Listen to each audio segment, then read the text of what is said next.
En el video de hoy te voy a mostrar 5 herramientas que la mayoría de los cursos no enseñan en serio y hacen que tus proyectos dejen de parecer proyectos de alumno, empiecen a parecer proyectos profesionales. Y presta atención a la última porque la mayoría cree que es opcional y que no es necesario utilizarla, pero aprender a aplicarla en tus proyectos va a cambiar muchísimo cómo encaras el resto. El problema de esto es que muchos cursos se concentran en la parte núcleo de Data Science, es decir, usar Python, SQL, Pandas, cómo limpiar los datos, entrenar un modelo, ajustar hiperparámetros, hacer inferencias, y se quedan ahí. Y la verdad que cuando terminas de hacer esos cursos y empezás a aplicarlo, te das cuenta que lo que estás armando no parece profesional. Parece un ejercicio teórico. Y esto en realidad no tiene que ver con los conceptos que te enseñan, que la verdad que están buenísimos, hay cursos que son muy buenos. El problema es que hay un montón de herramientas que necesitas utilizar para convertir ese proyecto en algo profesional. Y es lo que te voy a mostrar hoy una por una en este video, que se usan tanto antes de comenzar a tipear código, como el durante, como después. ¿Sí? En todo el ciclo se van a usar estas herramientas que la verdad cambian un montón cómo preparas tus proyectos y cómo se ven después al final. Y una cosa importante acá que yo quiero que te quede claro son los conceptos de estas herramientas, no el nombre de la herramienta en sí, porque después, depende de la situación, puedes utilizar una alternativa u otra, mismo incluso en las empresas, hay veces que utilizan una u otra por cuestiones de licencia o de partnership que tienen, pero lo importante es que entiendas el concepto que hay detrás, aunque las que te nombro yo suelen ser las más utilizadas y las más recomendadas, por lo menos para empezar. La primera, y seguramente la sentiste nombrar, es Git. Ojo, no hay que confundir Git con GitHub, ¿sí? Git es un sistema de versionado de código o de cualquier documento que sirve para hacer un seguimiento de todas las modificaciones que vamos haciendo en nuestro proyecto. Y cuando vamos modificando código, implementamos nuevas funcionalidades o modificamos algo o encontramos un error y lo corregimos, todos estos cambios los vamos a ir guardando y lo que hace Git es llevar un registro de todos los cambios que se fueron realizando, todos con un nombre como para identificarlos y una descripción, pero eso lo que nos permite es una mejor trazabilidad de nuestro proyecto. Y además nos permite después juntar todo eso y tenerlo mucho más presentable de cara a mostrárselo, por ejemplo, a un tomador de decisiones, a un líder técnico, que son los que van a encarar las entrevistas técnicas, ¿sí? Yo nombré Git y nombré GitHub, ¿sí? Git dije que es el sistema de versionado. GitHub en realidad es una plataforma web que utiliza Git por detrás, que la ventaja que tiene esto es que no solo utiliza el sistema de versionado de código que usa Git, sino que también nos permite otras funcionalidades, como por ejemplo subir nuestro código a la nube, guardarlo en un repositorio que pueda acceder otras personas sin necesidad de que tengan que acceder a nuestra computadora o nosotros darles una copia. Y lo mejor de todo, que también lo usamos en el Data Lab Workshop, es el uso colaborativo, es decir, podemos trabajar varios en el mismo proyecto, ¿sí? Y compartir ese mismo repositorio y cada uno ir trabajando en una funcionalidad distinta, en lo que se le conocen como ramas dentro de GitHub, y poder trabajar cada uno en su funcionalidad sin que estemos pisando lo que está haciendo el otro. Y después, cuando está todo listo, ¿sí? Se van juntando y se van fusionando esas ramas para llegar a tener el proyecto final. Acá hago hincapié en lo que dije hoy de prestar atención a los conceptos más que a los nombres de las herramientas, porque depende de la situación. Hay empresas que utilizan otras alternativas diferentes de GitHub, como por ejemplo GitLab o Bitbucket, ¿sí? Que bueno, funcionan más o menos similares, todas tienen Git por detrás, pero bueno, agregan diferentes funcionalidades. Bueno, obviamente fueron fabricadas por distintas compañías, ¿no? Pero una ventaja que tiene GitHub es que tiene una integración casi directa con Visual Studio Code, ¿sí? Que si ustedes utilizan como interfaz de desarrollo Visual Studio Code, pueden integrarlo directamente con GitHub y pueden ir registrando los cambios y subiendo los cambios al repositorio en la nube, directamente de la interfaz de Visual Studio Code, sin tener que acordarse de memoria todos los comandos. Que la verdad que para los que somos Data Scientists o AI Engineers, que no venimos del ámbito de la ciencia de la computación, entonces no estamos tan familiarizados con el desarrollo de software y el uso de herramientas como Git desde la terminal, la verdad que es súper útil y súper cómodo. Si pueden aprender los comandos estaría buenísimo, porque va a haber situaciones en las cuales quizás no vamos a tener esa interfaz o vamos a estar en otro entorno en el cual no tenemos Visual Studio Code. Pero bueno, tener esa facilidad la verdad que agiliza un montón la tarea. Pero recomiendo altamente que usen Git. La verdad que si yo tuviera que poner un puntaje de 1 a 5 les pondría 5.5, porque la verdad que es súper útil. La verdad que esto se utiliza desde el día 1 cuando empezamos a tipear código, incluso antes, si armamos el README para describir nuestro proyecto, ir documentando todo lo que vamos haciendo. La verdad que es súper útil y es un sí o sí que tendrían que utilizar. El segundo es Streamlit. ¿Qué es Streamlit? Es un framework de Python, si no lo conocen, que nos permite desarrollar aplicaciones web de forma muy sencilla y muy rápida. Y te dirán, ¿para qué si yo no soy desarrollador frontend? Yo soy data scientist. Pero la verdad que cuando uno está desarrollando prototipos, ¿sí? O demos para mostrarle al cliente, es una herramienta que es súper útil porque nos permite crear una aplicación web de forma muy sencilla, con muy pocas líneas de código. La verdad que la complejidad de desarrollo es muy baja, la curva de aprendizaje es muy baja, casi horizontal diría. Si sabemos Python básico es suficiente para poder crear estas aplicaciones web, y la verdad que tiene muchísimo impacto cuando uno se lo presenta al cliente, teniendo en cuenta siempre que el cliente por lo general es alguien que no viene del ámbito técnico, que es alguien más del ámbito de negocio, y que por ahí es mucho más fácil mostrarle lo que le queremos mostrar con una interfaz web gráfica, ¿no? Con botoncitos, sliders y gráficos, que mostrarle las salidas por terminal. Eso genera un impacto enorme. No lo digo yo, lo dice mucha gente que trabaja en el ámbito. De hecho, también lo puedo compartir yo como experiencia propia, que muchas veces cuando uno le muestra algo al cliente, en una tarde puede hacer algo rápido con Streamlit y produce un impacto enorme. Y una cosa además que tienen como su propia plataforma en la nube llamada Streamlit Cloud, que nos permite desplegar nuestra aplicación web hecha con Streamlit en la nube, ¿sí? En su propia nube. Tienen un plan gratuito, la verdad que está muy bueno. Tiene ciertas limitaciones, ¿no? De recurso, y que si pasan unos días que no lo utilizamos lo pone a dormir para liberar esos recursos, pero se puede despertar muy fácilmente, y la verdad que aporta muchísimo valor, ¿sí? Esto del despliegue, porque nos independiza tener nuestra computadora. Lo podemos tener desplegado en la nube y se podemos mostrar a cualquiera sin necesidad de tener nuestra computadora y compartir pantalla o tener la computadora prendida, ¿sí? Ellos pueden usar cuando quieran, y la verdad que para prototipado es súper útil. El tercero en nuestra lista es Fast API, ¿sí? ¿Qué es esto? Es una interfaz para crear APIs, ¿sí? Que facilitan también un montón el trabajo de separar todo lo que es la lógica o el procesamiento de nuestra solución de lo que es el frontend o la aplicación web que vamos a crear con Streamlit. API significa Application Programming Interface, que la verdad es una interfaz que permite interactuar al frontend con la lógica, ¿sí? Mandándole pedidos a través de un archivo JSON o una variable con contenido JSON. Y de esta forma se puede comunicar de forma muy fácil con el backend o con la parte de la lógica para hacer el procesamiento. Esto es súper útil para poder separar, como dijimos, la lógica del front y del back, ¿sí? Y particularmente Fast API es muy simple de utilizar, la verdad que lo mismo con pocos comandos, similar a como dijimos con Streamlit, ¿no? Podemos crear una API y disponibilizar una API para poder comunicarnos con el backend.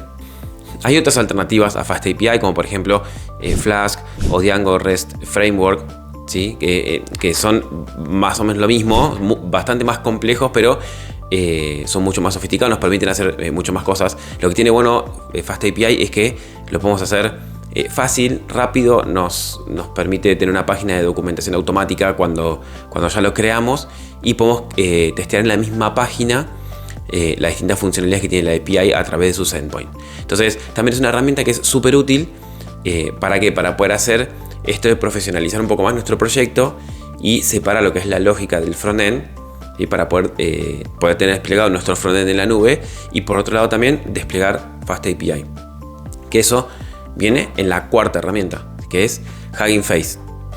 Hugging Face es una plataforma que tiene un montón de herramientas de Machine Learning, sobre todo últimamente tiene muchos modelos de lenguaje desplegados que uno los puede utilizar para experimentar, para hacer pruebas, pero además tiene una plataforma que se llama Hugging Face Spaces, que nos permite crear justamente estos spaces, que son lugares donde podemos desplegar nuestras propias aplicaciones, ¿sí? Acá lo que podemos hacer es esta API que construimos con toda la lógica utilizando Fast API, la podemos desplegar en Hugging Face Spaces, porque también tiene un plan gratuito donde podemos tenerlo desplegado en la nube, disponibilizado, y nuestro frontend hecho con Streamlit puede consumir directamente esta API directo desde la URL que nos da Hugging Face Spaces. Esto lo que nos permite es, de forma gratuita, tener desplegada nuestra aplicación, tanto el frontend como la lógica del backend, todo en la nube, y no dependemos de nuestras computadoras. Esto es súper útil si uno quiere hacer demos, hacer prototipos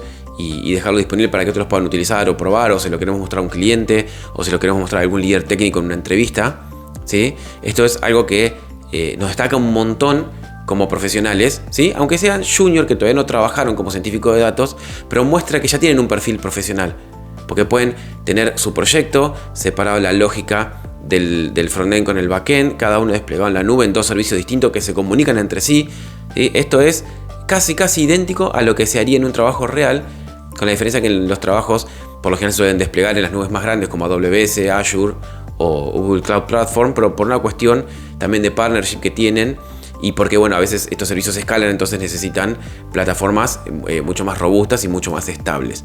Pero para prototipar, para demos o para mostrar que sabemos trabajar como profesional, ¿sí? Estas dos plataformas sirven muchísimo para poder desplegar nuestra aplicación y dejarla en la nube para que cualquiera la pueda utilizar. Y la quinta y última herramienta, que fue la que yo les dije que presten atención, ¿sí? Es una herramienta para creación de diagramas de flujo. Una de las que les puedo mostrar es Draw.io, ¿sí? O Excalidraw, son dos de las que más utilizo. ¿Y para qué sirve esto? Son herramientas donde nosotros podemos crear un diagrama de flujo, donde cada cajito, cada figura representa un elemento o un proceso de nuestra solución, de nuestra herramienta, y con flechitas lo vamos conectando y estas flechitas representarían cómo viaja la información, ¿sí? O la información que viaja de un nodo a otro. ¿Y para qué sirve? Bueno, es muy útil, por eso yo dije que la mayoría lo considera opcional. Es muy útil porque nosotros podemos, cuando empezamos un proyecto, antes de empezar a tipear código, de bajar un dataset, de limpiar datos, es plantear el problema. Yo siempre les digo que hay que entender el problema, plantear a ver cuál es realmente el problema, cuál es la solución propuesta.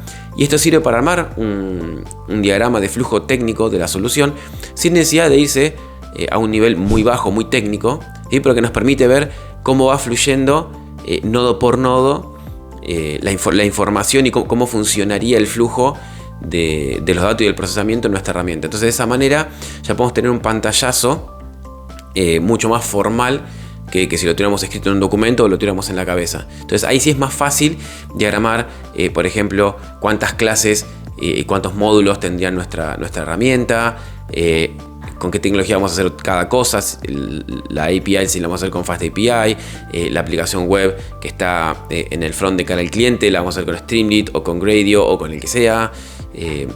Los datos, si estamos trabajando con algo de modelos de lenguaje, bueno, este nodo que es el que interpreta la pregunta del cliente, ¿qué le ponemos? Le ponemos GPT de OpenAI, le ponemos Claude de Anthropic, le ponemos Gemini, el que sea. Entonces de esa manera podemos tener visualmente el flujo del proceso, y eso también sirve para mostrárselo al cliente o mostrárselo a un líder técnico en una entrevista. ¿Por qué? Porque podemos mostrarle que entendemos el problema y que lo podemos plasmar a un idioma medianamente técnico, si no técnico de bajo nivel, pero sí medianamente técnico, como para mostrar cómo es todo el flujo del proceso. Y alguien no técnico lo puede entender, ¿sí? Porque cada cajita es como una estación, una terminal en una industria, por ejemplo, y cada flechita es el caminito que sigue el producto. Entonces no hace falta ser técnico para entenderlo, ¿sí? Por eso no nos vamos a un nivel técnico muy bajo, ¿sí? Yo les mencioné Draw.io, les mencioné también Excalidraw, que es muy similar, con la diferencia de que los diagramas que los hace con un trazo similar a como si estuviera hecho a mano, si uno lo quiere hacer por ahí de manera informal. Pero con el Draw.io ya alcanza. Incluso pueden utilizar otras herramientas como PowerPoint o Google Slides, ¿sí? Que también nos permite crear cajitas y unir con flechas. Hasta incluso lo pueden hacer con el Microsoft Paint si quisieran. Pero bueno, eso ya es más difícil porque después uno no puede reajustar el tamaño de las cajas y moverlas en el espacio. Por eso recomiendo otras que son específicamente para esto. Y se pueden descargar en distintos formatos. Y ese mismo diagrama de flujo que descargamos lo podemos subir a nuestro repositorio en GitHub. Y la verdad les digo, créanme, que les marca la diferencia a alguien que directamente empezó bajando el dataset y limpiando y haciendo el feature engineering, que haciendo el diagrama de flujos, mostrando que uno entendió el problema, entendió cuál es la solución que propone y entiende toda la lógica de cómo viaja la información. Después es cuestión de crear cada uno de los nodos y conectarlos entre sí, pero por lo menos muestra que entendimos la herramienta. Bien, estas son las 5 que yo les quería mencionar: Git y GitHub preferentemente, Streamlit y Streamlit Cloud, FastAPI, Hugging Face Spaces para el despliegue de las API, y alguna herramienta de diagrama de flujos, ¿no? Como Draw.io o como Excalidraw, ¿sí? Eso la verdad que les va a marcar muchísimo la diferencia cuando desarrollen un proyecto, ¿sí? Porque les va a permitir hacer un proyecto mucho más profesional, ¿sí? Porque vamos a poder crear el diagrama de flujos técnico de la solución en Draw.io, por ejemplo. Después vamos a utilizar Git para hacer el seguimiento y el versionado de nuestro código, sobre todo si trabajamos de forma colaborativa, y lo podemos subir a GitHub para después mostrarlo, ¿sí? Publicarlo y que lo vean otros. Vamos a hacer una interfaz web con Streamlit para que lo puedan utilizar de forma interactiva y gráfica, que es mucho más visual, justamente. Vamos a crear una API con FastAPI para disponibilizar la lógica para que se comunique el frontend con el backend. Cada uno lo vamos a desplegar en su nube, Streamlit Cloud y Hugging Face Spaces, ¿sí? Y todo esto, si vos estás interesado en crear proyectos, en trabajar colaborativamente en equipos, ¿sí? En el Data Lab Workshop, que es el workshop que yo creé, que ya vamos a ir por la 5ª edición, los participantes del workshop trabajan en equipo de forma colaborativa utilizando todas estas herramientas, ¿sí? Para llevar adelante su proyecto y llevarlo desde un notebook donde tenemos todas celditas comentadas, pero que viven en nuestra computadora o en nuestro Drive si usamos Google Collaboratory. Pero con esto lo podemos llevar a algo profesional y tenerlo desplegado en la nube para poder mostrarlo.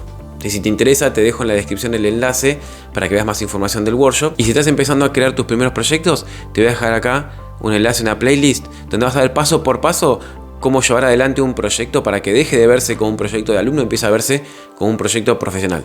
Y eso te va a acercar más a conseguir tu primer trabajo.